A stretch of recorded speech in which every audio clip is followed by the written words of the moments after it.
Okay. Oh, and I'm sorry, I should have announced that we will be recording this meeting. It will be up on the BSA page on the Women in Design page. So sorry for not announcing that before I press the button. Thanks, Emily. Thank you, everyone, for joining us today. It's a great afternoon, and we're thrilled that you are joining us, and we are thrilled. The Payette team is thrilled to be presenting a project that's near and dear to our hearts, the Dana-Farber Chestnut Hill facility, which opened in January of 2021 and has been in operation for a little over a year now, and we hear good things from users. Out of many of our healthcare projects, this is indeed a very special one for our team since it touches our lives in multiple ways, both personally and professionally.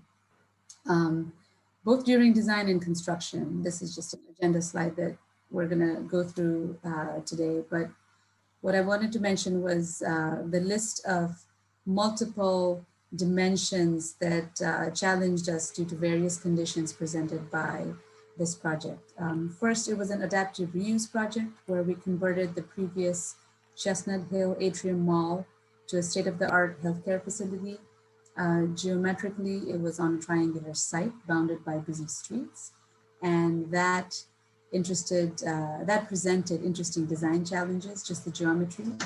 We added an elevator to meet the projected daily patient volumes, and we punctured through 9 floors.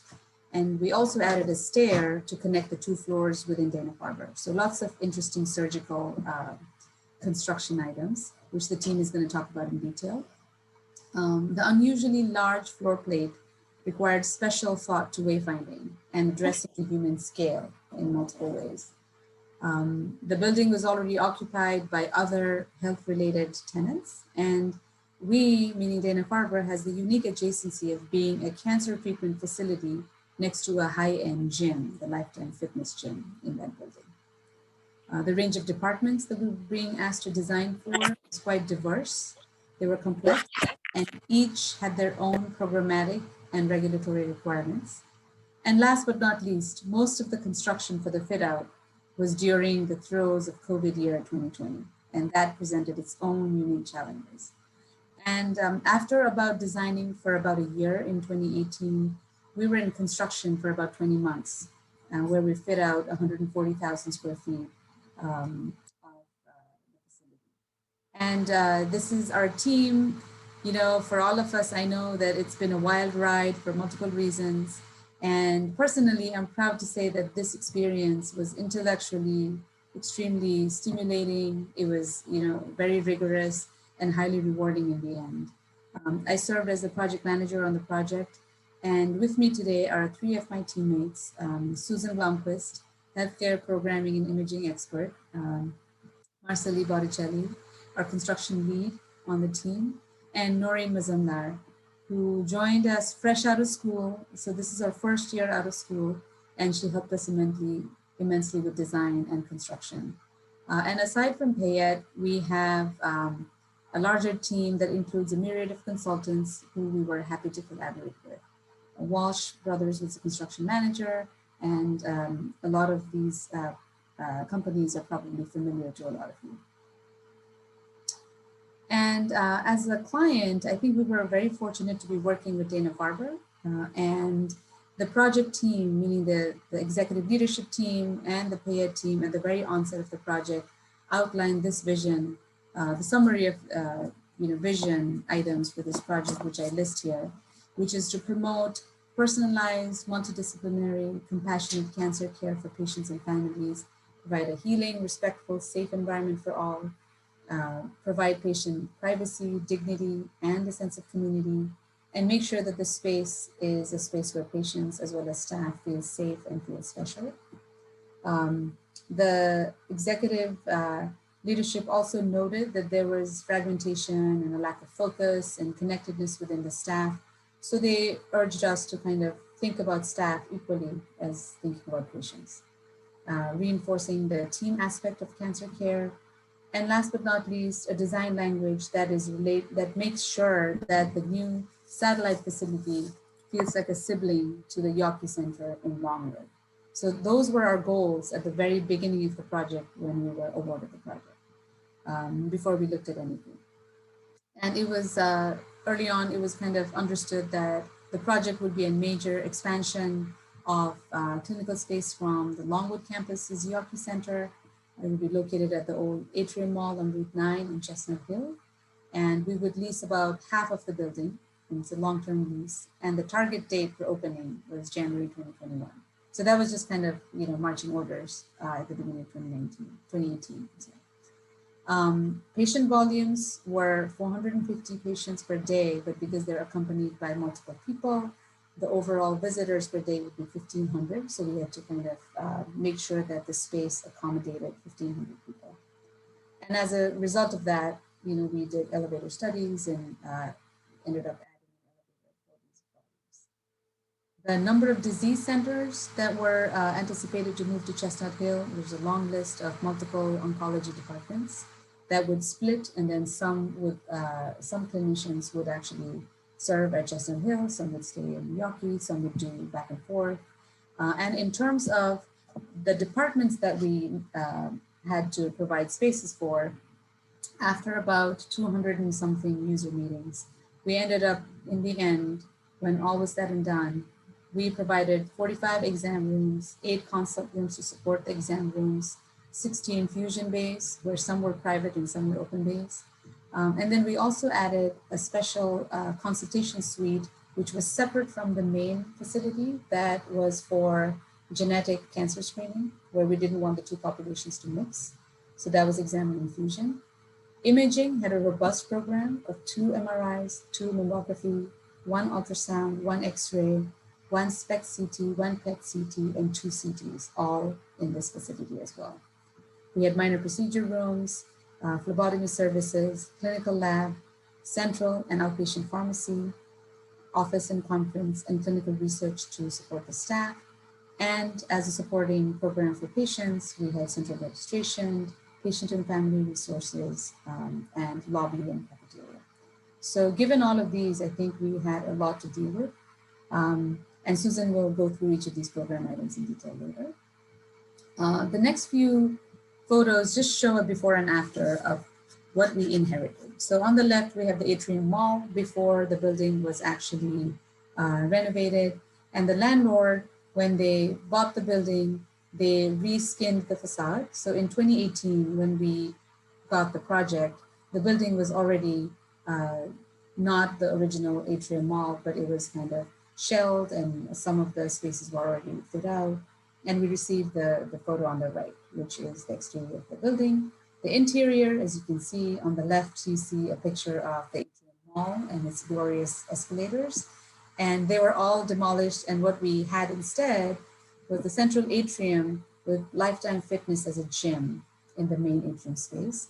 And what Dana-Farber inherited was the bottom right photo that you see of shelf space. So ready to house Dana-Farber as their other main tenant, taking half the building.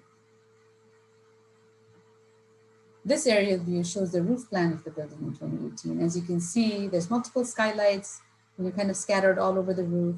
The main one being over the atrium. As you can see, the arrow, this is the main atrium skylight. A busy Route 9 on the north, a residential curving Florence Street on the south, and an apartment tower to the east of our site. And as I mentioned earlier, geometrically, we had an interesting challenge. We had a building shaped like a pizza slice, but at the same time, it was also a donut. So in some ways, it's like a triangular site with a huge hole in the middle, which provided lots of fun problems to solve. Dimensionally, geometrically, it was quite a fun experience for us. From a scale standpoint, users were coming from the Yawkey Center, which you see on the left, and it is a 14-story building. Some of you may be familiar with that building, but each footprint of each floor plan was about only 23,000 square feet. Whereas in Chestnut Hill, we had about 76,000, which is 3 times the size. And so initially we were met with, oh my gosh, we can't walk those distances. This is not possible. And so what we wanted to be aware of, what we wanted to be cognizant of was that to tell staff that we know that the walking distances are going to be more, but it's not more than 2 times. So the red dashed line that you see is from the nurse's station to the furthest infusion point. If that's what you did in Yoki, you might have to do it twice. Or how about providing 2 stations here instead of 1? So we always kind of use Yoki Center as a scale.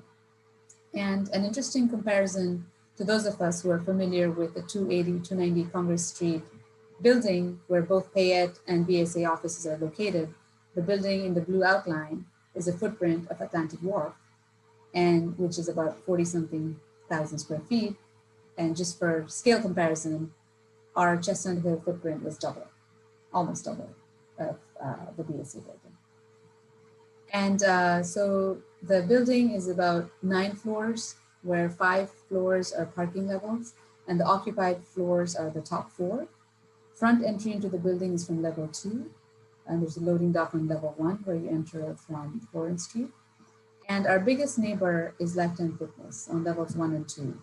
And other neighbors are the Colorado Center for Reproductive Medicine, Newton Wellesley Outpatient Clinic, and the Boylston Dental Group, all in operation while we constructed Dana-Farber. From constructability point of view, COVID somehow helped because some of those were closed in some parts during 2020. But all in all, I think it was, we had to dance around them. And Lifetime Fitness was not the most easy tenant or easy neighbor to work with. And 3 sets of elevators were existing. We had a pair of elevators labeled Wilson Street elevators on the north, another pair labeled Atrium elevators on the south, and actually 4 elevators on the south and service elevators, but none of them were stretcher friendly and it did not meet the volumes. And we also needed to separate gym users versus Dana-Farber. So interesting challenges. And as this triangular tip of the building shows, we actually inherited a structure from the mall building that was quite unpredictable, to say the least. We had columns that didn't line up from level 3 to level 4. There were openings in least expected spaces, and also add-ons that the stores took upon themselves as a remodel to fit their design. Like we had skylights in unusual places. There was no rhyme or reason going from one place to the other because it was such a mix of different places put together.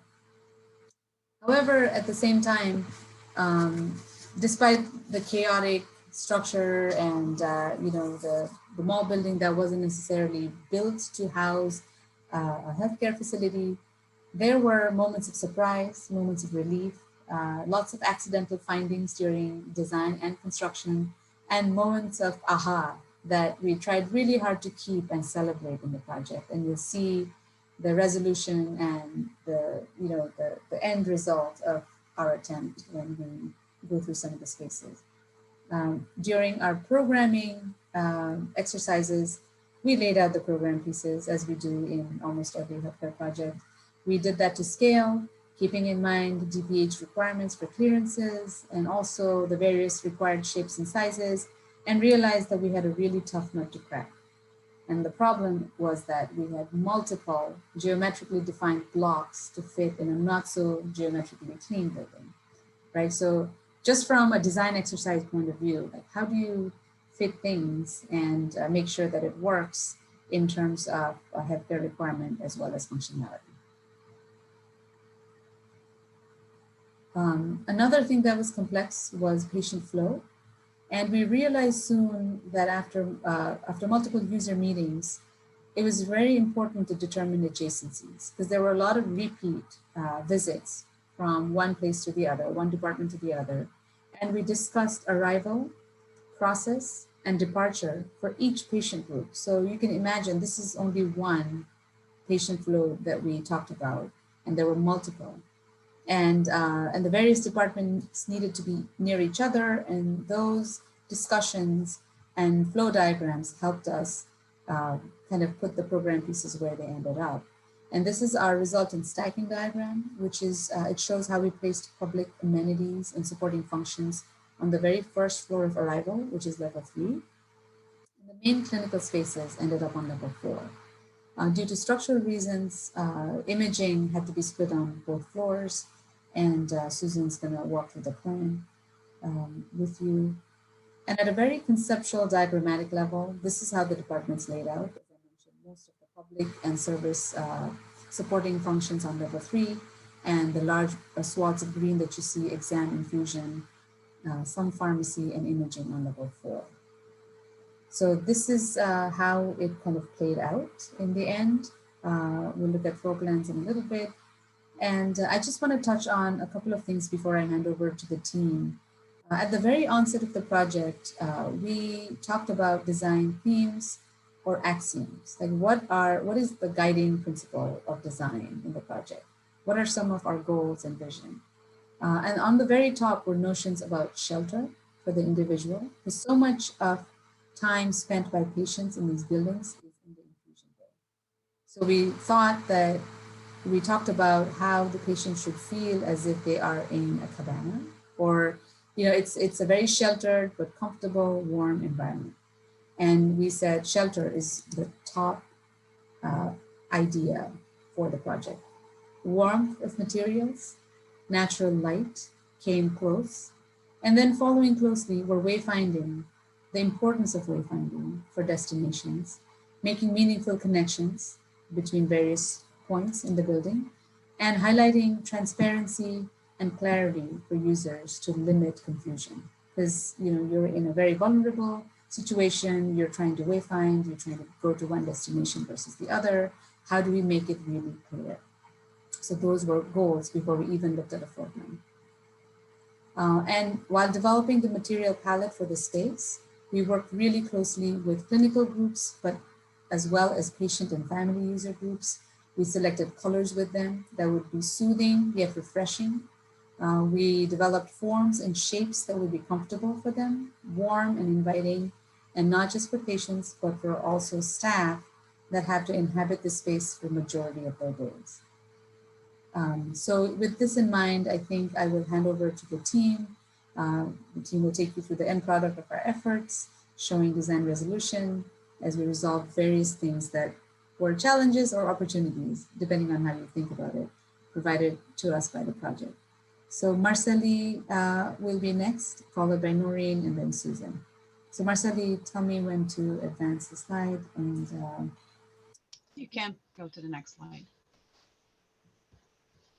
So good evening, and as Monica said, this is a very special project for the entire team, and for me at a very personal level. And as I was starting to think about the presentation, and before I get into the particulars of how we solved the issues of arrival and access to the building, I wanted to take a step back and talk about arrival and how does a person even needs to arrive at a building like the Dana-Farber, Chestnut Hill.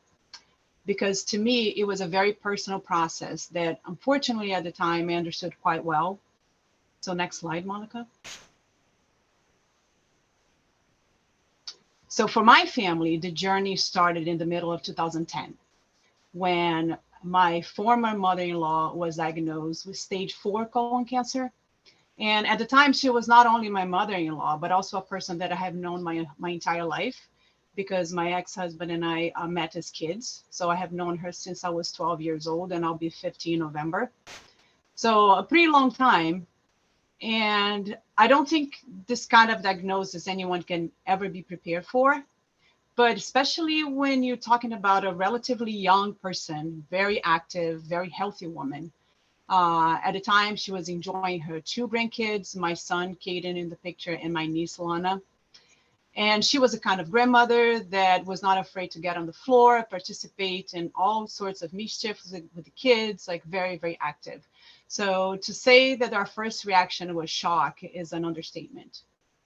And after the initial shock of the diagnosis, there was this unspoken fear of the unknown future. And as the plans for major surgery and treatment were quickly developed due to the severity of her cancer, her immediate family, which at the time was myself and her 3 kids, were left wondering what all of that meant. So she had very invasive surgery, removed a large portion of her colon, and she had the port installed, and she was finally ready to start what will be 12 rounds of infusion treatments. The first few sessions of infusion were taken at the Dana building. And as she was progressing with her infusion treatments, the nurses and staff were scrambling, packing the building because we kept hearing about this new, wonderful new Yawkey building that she was going to be transferred to, which opened in January 2011. So Yawkey was such an experience to all of us. It had a profound impact in all of us because besides the actual treatment that she was receiving there, the exams, the lab work, the building really offered so much more in the shape of emotional support. Everything about the design was uplifting. It wasn't just a hospital, but from the healing garden to the open access for families and patients, a very large cafeteria, the beautiful finishes, the building itself became part of her treatment in a very tangible way. So when I was first told I would be working at the Chestnut Hill building, I was extremely excited. I knew I had a very personal perspective from the family side of what it meant to be a good cancer treatment facility. And my mother-in-law's experiences informed pretty much everything I did in this project. So cancer treatment is a journey, and like all journeys, it has a starting point. So next slide, Malika. So as the design team started to lay down the foundations of our goals for the building, as Malika described, it was very clear that we would address not only the technical aspects of a hospital, of a medical facility, but also the human side of it. The notion of hope, respite, dignity, and such were constantly discussed by the team. I was tasked at the time with the job to propose the location of a new intercommunicating stair that would join the two levels of the treatment center, as well as proposing the location of the new passenger elevator, as Malika described. The elevator was key not only to support the projected number of patients, as well as to be able to accommodate a stretcher, because at the time, the only elevator that would be big enough would be the freight elevator in the loading dock area, which would not be acceptable. But we also want to keep the two populations sharing the building separate, the cancer patients and the gym goers. I got to witness that cancer is a disease that takes so much away from a person. It's the person's health, stamina, sometimes hair, weight. So we felt that exposing these two groups of people at such different paths in their lives would definitely not be a good idea. And we're trying to preserve the dignity of the patients. So the main link to the Dana-Farber is through the Boylston Street elevators, which became the passenger elevators. And that's where we added our new third elevator. And you can see there also the new stair, which I'm going to explain a little bit how we get to that. And then the staff elevators are also the main elevators that the people going to the gym use. So it was a very nice separation that, could attend to all of the needs of the different populations. So next slide, please. So the elevator was a logistical nightmare. As Malika said, we really needed to have that at the same core with the existing two elevators to be tied to the main entry at the new stair. But as you can see, it had to span 5 levels of underground parking, plus 4 levels of occupied building, including spaces that did not belong to Dana-Farber. So we literally had to do surgery from floor to floor. And as we were doing that, we were uncovering very inconsistent structural conditions. And of course, they were not documented properly in any of the as-builts that we have. Next slide. And Dana-Farber occupies 3 levels of parking, with the valet level being at P3. That's when you see the elevators. So next slide. So we also added a new waiting area that connects directly to the elevators through a ramp. And the waiting area is actually 100% Dana-Farber, and it can be locked after business hours. So that was all new construction. New slide. And these elevators take you to this lobby. So as you come out of the elevator, Lifetime Fitness could be seen beyond the glazed wall that now we applied a privacy film. So we have the light in the translucency. And to the left of the image, just to orient you, that's the main gateway into the Dana-Farber space. So next slide. And if we didn't have that film, that's what you would see. The gym and people are very active and loud music is playing. So definitely not the vibe that we wanted as an arrival for cancer treatment. So next slide, please.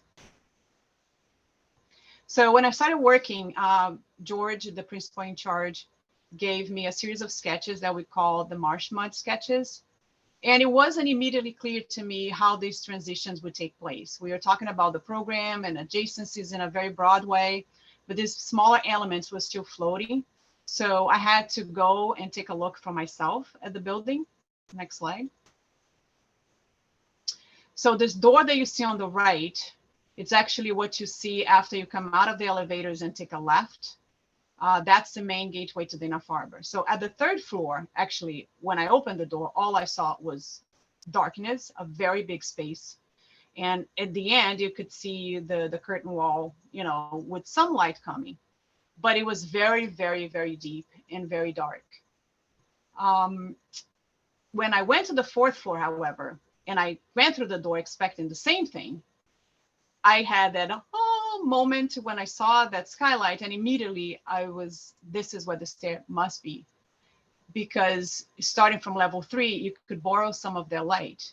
And as I walked through the space, it was very, very clear that that was previously a mall, because the dark space, and I had been there before when it was a mall, and I remember it was a place that you could just walk hours and hours and lose time, sense of time, you know, just a place to go and spend money. So, but at the same time, the fourth floor also offered those skylights that gave not only this one, but then a series of mismatched ones, but that offered a lot of visual relief. And we did try very intentionally to keep as much as we could. And the other colleagues of the project will explain better. Next slide. So one of the things that I learned from my experience with my mother-in-law is that she developed this constant vigilance of her physical state.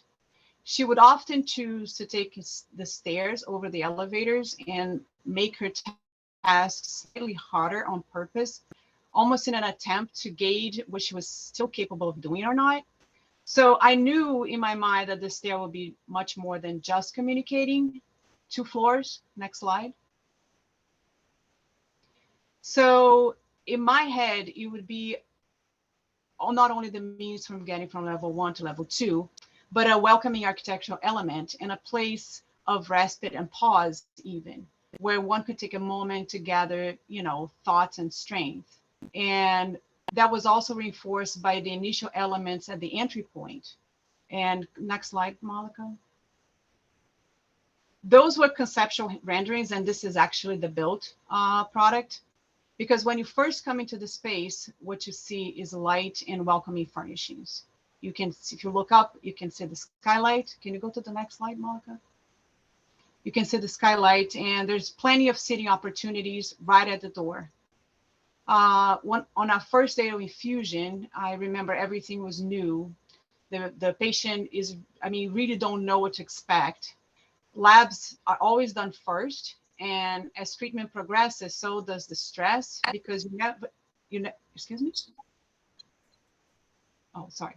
Because you never know if you're going to be able to get infusion that day or not, depending on the lab results. And not being able to have infusion is very hard emotionally on the patient, because as she described to me, you don't know if cancer would take that opportunity to advance. So it almost feels like you lost that battle that day. Next slide. So it was in the very few, the beginning of the treatment, she didn't feel much of the effects. And as a person, you know, with so much energy, she could just go up a stair like that in one run. But as the treatment progresses and starts to take its toll, you may not be able to do that in one run.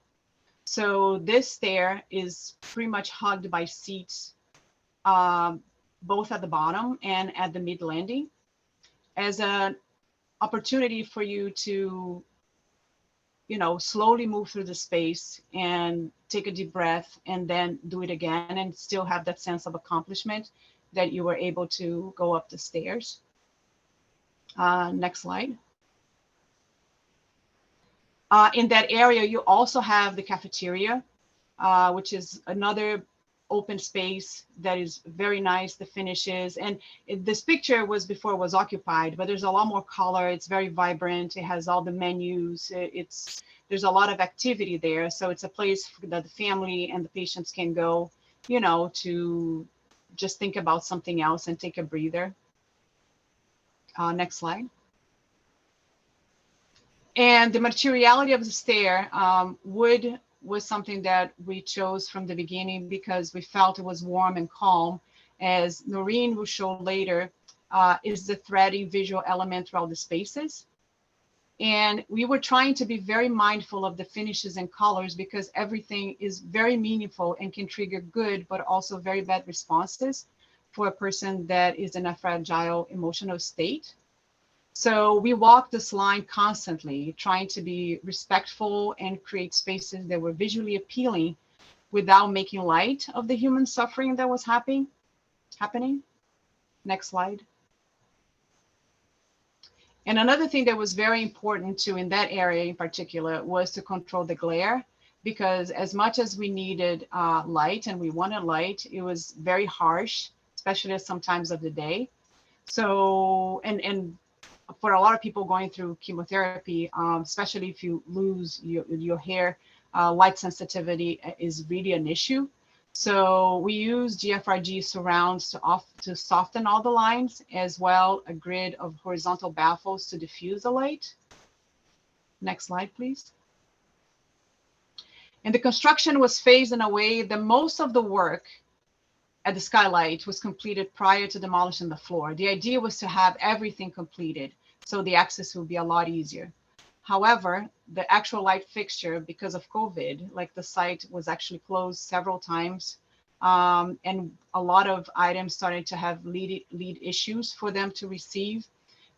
They could not receive on time. So next slide, Monica.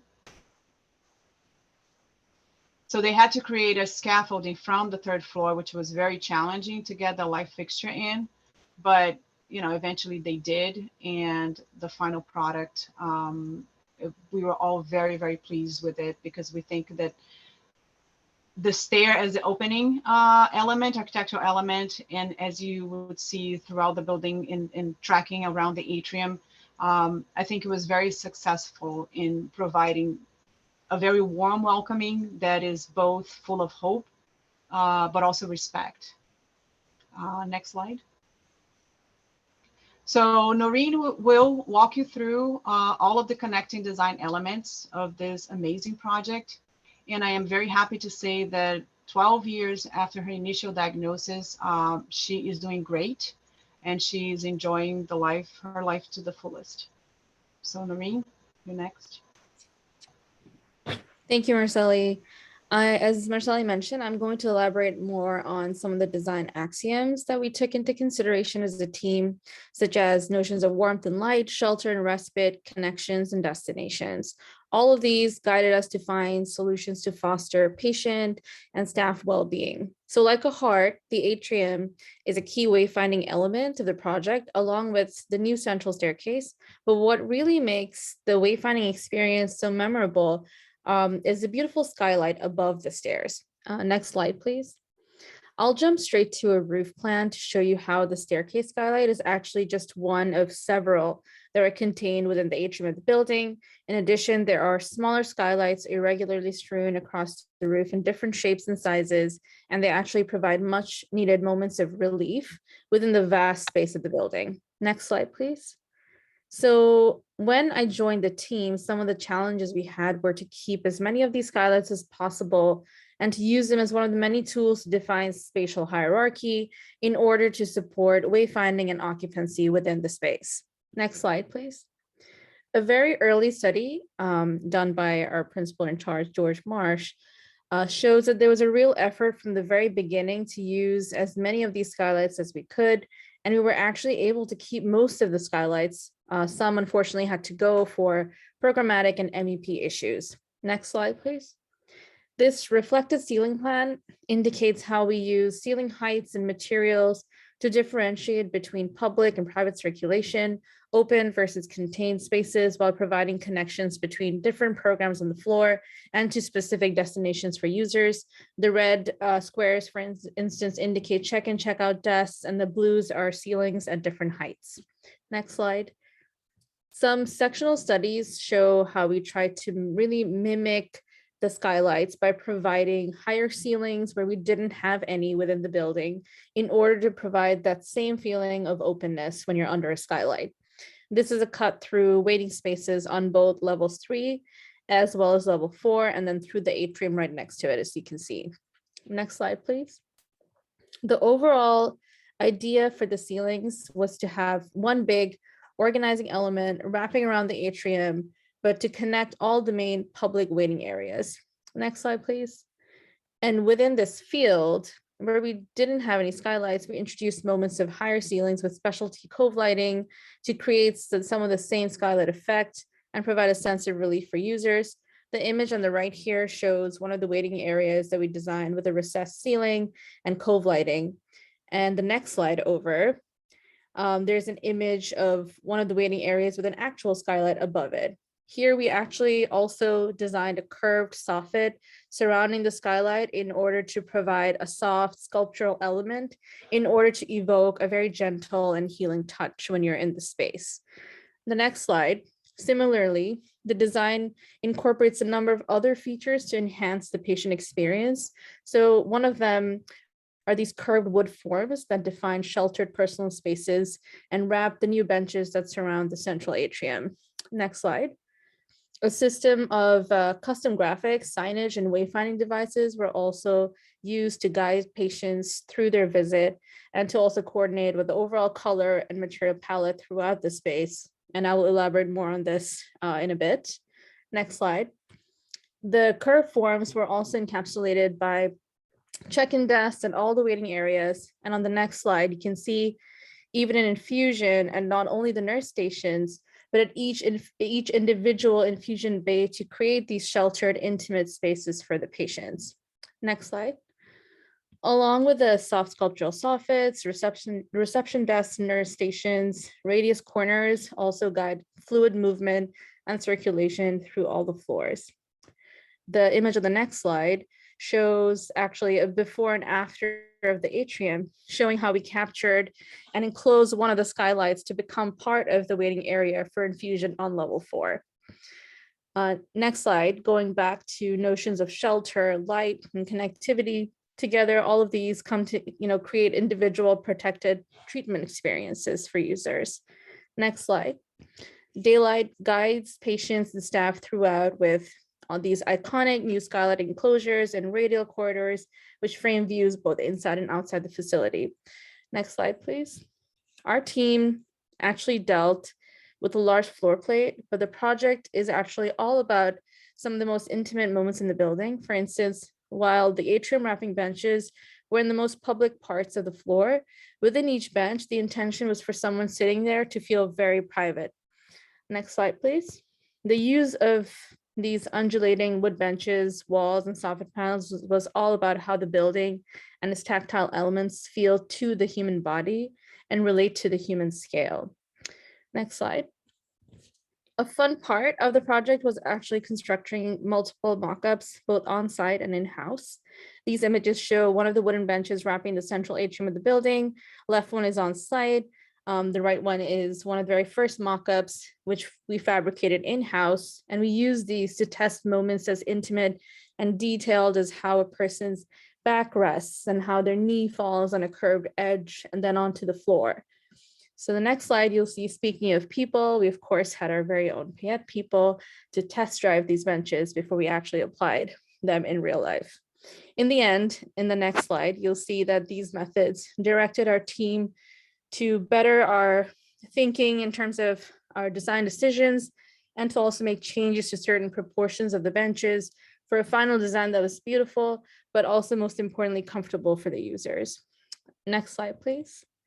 The same considerations were applied to designing the curved wood in each infusion bay, which connects from the wall to the ceiling and within which each patient spends so much of their time at the facility. The next slide. There was a big focus for the team on the necessity of maintaining natural light in a densely programmed floor plan, particularly in infusion, where it was also important for us to frame views of nature to the outside for each user. The next slide. As a fundamentally patient-focused facility, the design is truly meant to be an antidote to one of the most stressful and challenging life experiences. Next slide, please. The importance of using several architectural elements as a means of wayfinding through the architecture itself was especially important for patients navigating the long corridors in infusion, for instance. Next slide, please. This was actually this was a huge challenge when we're actually going through the process with meeting users, trying to decide on not just the colors, but the nomenclature that they were comfortable with. So the text, patterns, and graphics were all done in collaboration with users. Next slide, please. So working with users and our signage consultant as well, we were able to actually utilize these colorful soffits to break down the corridor in infusion as part of both a visual and a physical experience. Next slide, please. They also contribute in creating a warm and welcoming environment for all those who use the space. And then I believe the last image, you can see that together with a series of all these tactile design elements that I mentioned before, they bring coherence and create a sheltered, protected, and healing experience. And we truly believe that the facility strengthens a team-based care approach to effectively connect staff and clinicians in real-time collaboration. Thank you. Thank you, Noreen. So I won't speak in specifics to the slides, but only to say that the in planning of the clinical planning of the floors for the clinics of this building needed to be carefully calibrated around the kind of varying destinations that a patient will have on any given day or any given moment along their treatment experience. So we had to really understand how to define critical adjacencies and set up a flow that would allow the majority of the patients that needed to go to exam and infusion to be able to navigate to those spaces clearly and conveniently, but then also allow for patients who may be going directly to from an exam to infusion and leaving, or going from exam and directly leaving. So there are all these different varying degrees of relationships and planning that we needed to take into consideration. Next.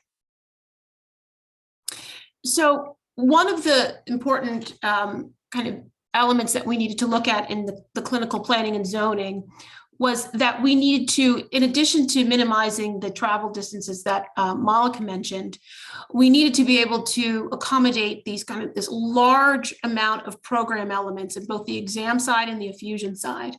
And so for the fourth floor, it was critical that the exam and infusion were co-located because of the frequency of visits between patients going from exam to infusion.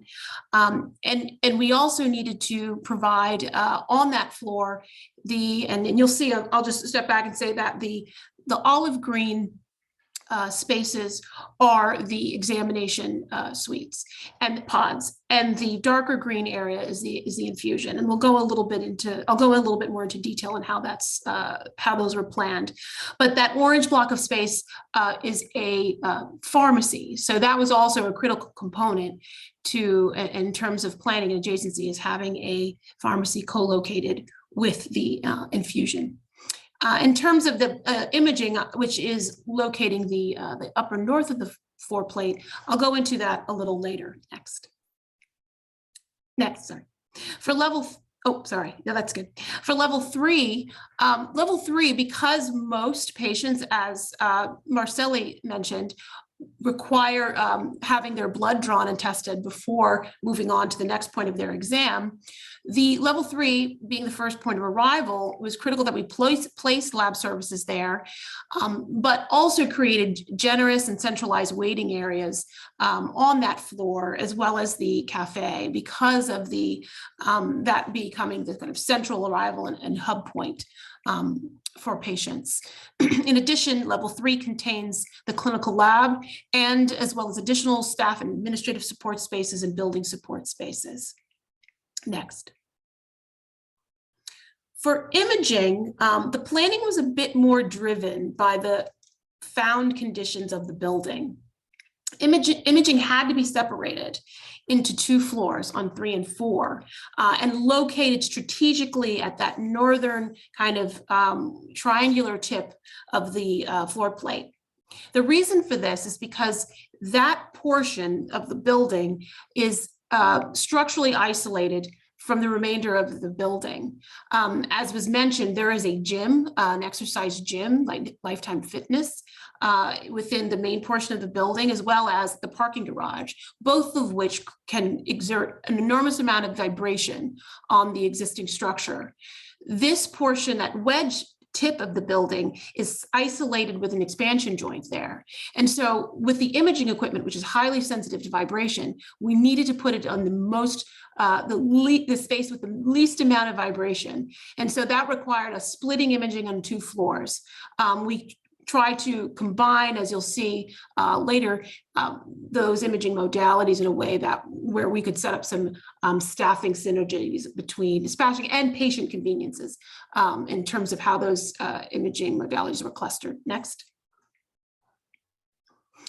So kind of proceeding on the structural theme, the existing building had about a 27-foot structural bay, more or less. It varied in some places, as Malika mentioned, in terms of its previous life as a mall. But for the most part, we had a 27-foot structural bay, which conveniently enough worked really well for exam room and pod modules. So you can see here, we've got these exam pods that you see are kind of stacked vertically in this planning. And then along the eastern side and perimeter, we're able to create a kind of continuous staff support and work zone, which allows convenient access to the exam rooms and exam pods if you're looking at it from going east to west. Next. Similarly, the infusion bays in planning worked well with the existing structure. This particular plan here actually was an initial approach at planning the infusion pods. We actually looked at it more of a kind of infusion bay configuration, but we'll talk a little bit about how that evolved into, next, if you go to the next slide, into something that landed as a bit different approach with a more linear arrangement of infusion bays. And I'll explain a little bit more detail how that evolved. Next. So of course, in most kind of modern healthcare projects, particularly of this size and scale, physical mock-ups, full-scale physical mock-ups are extremely important. They are the best way of communicating to the providers and the staff the design and communicating that the design will be effective and getting their feedback from how they would operate and treat patients within these spaces.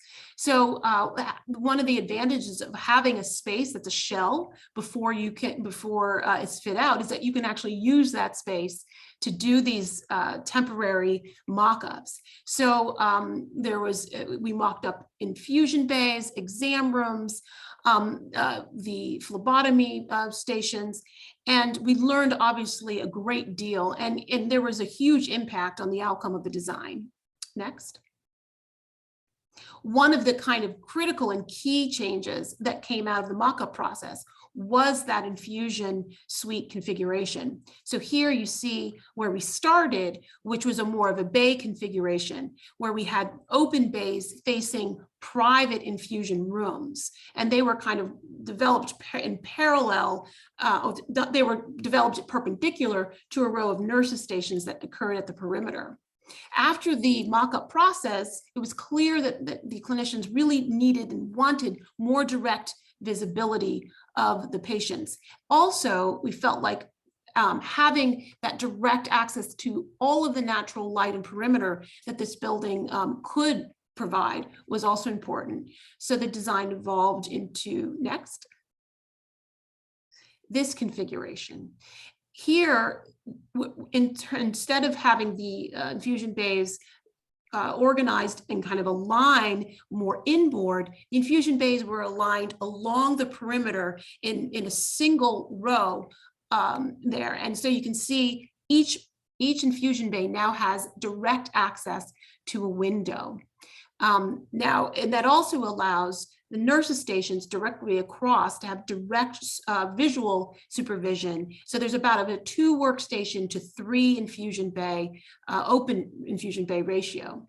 Additionally, on the opposite side or behind the nurses' stations, we clustered 2 private infusion rooms and created a view window so that if, from periodically, the staff can turn around and work the other way and look directly into the private infusion bays if required. So this really optimized both natural light and patient observation and direct care. Next. And then again, here we're just showing how we define that kind of pod or module, if we will, which was eventually repeated all along the infusion suite. Next. And here's a completed view of this is at the corner, one of the corner nurses stations, looking at those bays along the perimeter. And as Noreen talked about the development of the architectural language, you can see those curvilinear forms of the nurses stations, and each of those curvilinear wall to ceiling wood elements that defines each of those bays. Next. We also brought in that same language for consistency into the private infusion rooms as well, to infuse it more with that warmth and kind of architectural consistency. Next. And then here at the registration, we wanted to, while we needed to be able to accommodate a large amount of patients registering at once, we're able to kind of set up these stations that were able to recall that curvilinear form that presents itself once again in these bays. Also able to set up kind of a direct views across through the exterior, even though we needed to create a kind of a deeper configuration to accommodate these registration stations, and then also using color as a reinforcing wayfinding element. Next. And here, these are the blood draw infusion bays. So again, really taking advantage of the perimeter and natural light to be able to provide a certain level of privacy, yet also convenience for the staff. Next. This is the exam room, the final exam room configuration. You can see we've created a space that allows both privacy for patients when changing an examination, but also on the other side, a space for family members to stay in the room with the patient throughout their examination process, and a provider desk, which allows for the provider to turn and face the family and potentially the patient while they're communicating their care plan. Next. The exam rooms themselves and the exterior of the exam rooms along the exam room corridors we created, instead of using regular swing doors, we implemented a sliding door entry system. So what that allows, it provides a nice rhythm and warmth along the corridor, but it also allows those exam rooms to really maximize the usable space inside the room footprint. Many times you have to accommodate the door swing either into the exam rooms. The sliding doors really allow those rooms to take full advantage of the footprint that they were given. Next. So in terms of imaging and how those two kind of split floors were configured, level 3 contains the CTs, 2 CTs, as well as the nuclear imaging devices, which is comprised of a SPECT CT and a PET CT. We also have the X-ray, one X-ray room that's located on this floor. And then when you go up to level 4, we have the 2 MRI rooms, and those are co-located with mammography and ultrasound, which is a synergy in that many breast imaging patients also require MRIs, but a lot of other cancer patients require MRIs as well. But being able to co-locate the mammography and kind of an ultrasound portion really help to create a more convenient experience for the breast imaging and the breast cancer patients. We also have a kind of sub-suite within the level 4 imaging suite, which is dedicated for breast imaging to create a bit more privacy. So they have their own gowned waiting and locker space and changing space that's discrete from the rest of the imaging suite. Next. And here's a view into that suite. On the left, that's a rendering view, but on the right, you see we were able to take advantage of one of the many skylights within that small women's suite or breast imaging suite, I should say, to create a nice, light-filled and as well as calming space. Next. And then, as we developed the design of the imaging rooms themselves, we actually have been working with Dana-Farber for quite a few years on developing their kind of ideal imaging room. And so we were able to take a lot of that past knowledge from their other sites and incorporate it into a design that created an image above, a kind of a custom like sky element above, as well as creating a functional use of the flooring material to identify the MRI kind of magnetic field Gauss line. So this is a early rendering of the MRI room. And next. And here's a view of the day that the MRIs were delivered.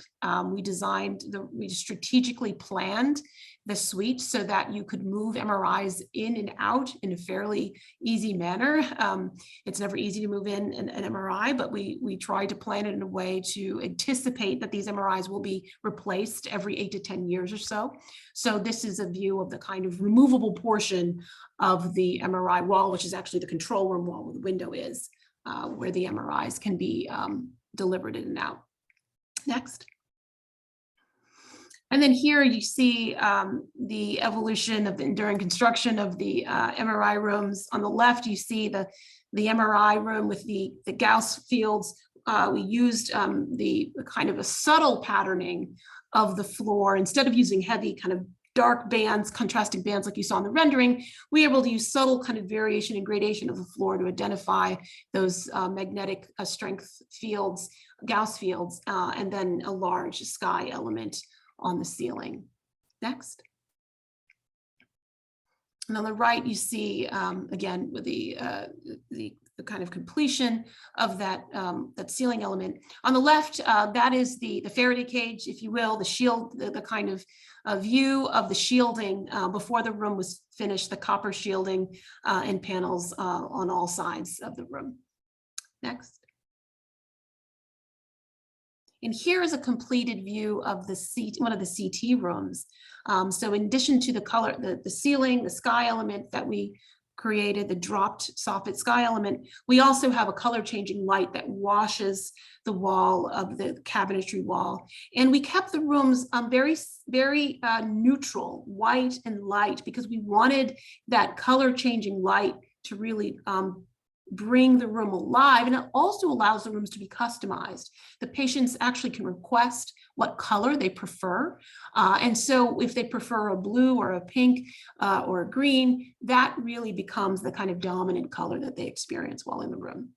Next. And this is a photo of this is one of my favorite photos of the shared control room that has views into both CTs. And this kind of shared control room approach is something most imaging imaging clinicians and radiologists really like, because it allows them to stay collaborative and really confer with one another during patient examinations. They can keep their eye on their patients, but they can also collaborate and coordinate with each other while looking at multiple patients at once. Next. And then also some of the support spaces, we wanted to touch on, such as the central pharmacy, which is, as you can see, a portion of that here. Next. as well as the clinical lab. And one thing that we're really proud of the clinical lab is that the siting and actually the fact that this leased spaces on the upper floors of a building allows the clinical lab to have lots of natural light for the lab techs. This is not something we're often able to provide lab technicians in hospitals, because often clinical labs are placed in basements and parts of buildings where, that don't have natural light, because that light's given over to the other clinical spaces. So,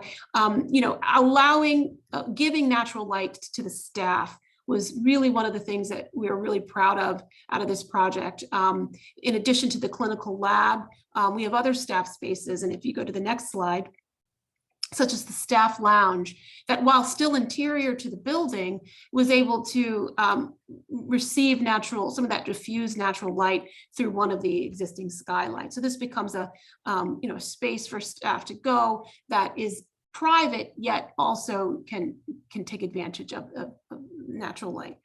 Next. And then again, I as I mentioned earlier, along the exterior wall adjacent to the exam pods is basically a continuous shared staff workspace. This space allows staff to collaborate, hotel in this space where needed, if needed. They're moving, often these clinicians are moving between the various Dana-Farber sites, but this allows them to have a space that's convenient to patients, but off stage, but then again, have access to natural light and views and provide them with a bit of a separation when needed.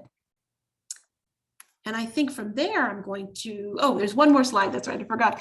One thing that, the earlier images didn't capture, and that's because, a lot of this happened, further after completion, after all of the other parts of the project were finished, is the overlay of art. And Dana-Farber really has places a tremendous amount of importance on the role of art in healing in their spaces. And so, if you go to their buildings in Longwood or any of their other satellite campuses, they really take care to incorporate art as part of the kind of patient experience and healing process. So again, Chestnut Hill was no different, and you can see an example of some of the art pieces that were overlaid into the space once the project was complete.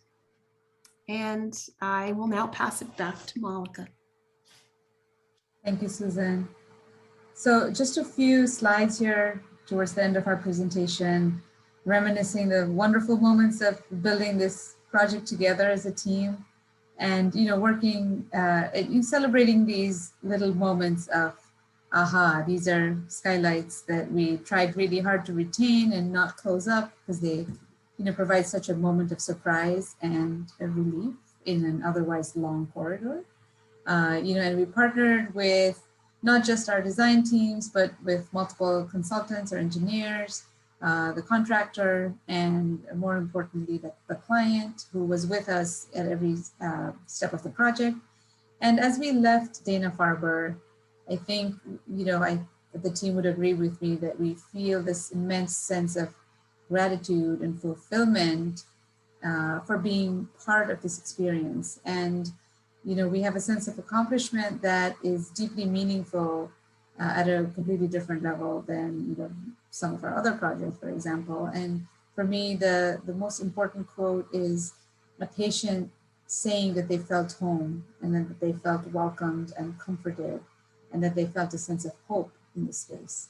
And that they also said that the design and the aesthetics of a place can be as impactful as the people within it, which was music to our ears, because that was the goal starting the project. And in the end, we did also receive a few awards in 2021 for the project.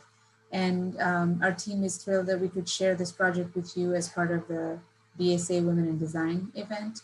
And I'm not sure what time it is actually. It's in the last few minutes, if anybody has any questions, or Emily, if there were any questions in the chat. Thank you so much, Malika and team. I know you started this presentation by saying how difficult the site was to work with, but if you had started and said, this was a perfect place to put exactly this program, I would have believed you because the project came out so well in the end. And I'm personally really impressed and touched by the thoughtfulness of the project. So I think congratulations is in order. I'm sure you've heard that many times before, but thanks so much for presenting it with us. And Thank you. I know I really enjoyed myself. Yeah, I will open it up if anyone has a question. We're happy to hang on for a couple minutes. I'm just gonna post again the AIA credits link in the chat. So if you didn't get that, be sure to click on that and it'll just take you to a form to put in your number.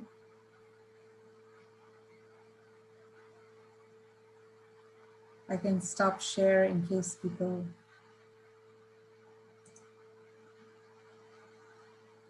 have any Okay, questions. well, Let's see. chime in, anybody. Otherwise, I hope to see you at one of our summer events. We have 2 coming up, one in June, one in July. So it would be lovely to see anybody in person. Otherwise, just stay tuned. There's always lots of good things on the BSA website. Thank you guys so much for the presentation. There's a lot of cool stuff in there. Thank you. Liz, Yeah, and this recording will be up on the BSA website. I'm actually gonna just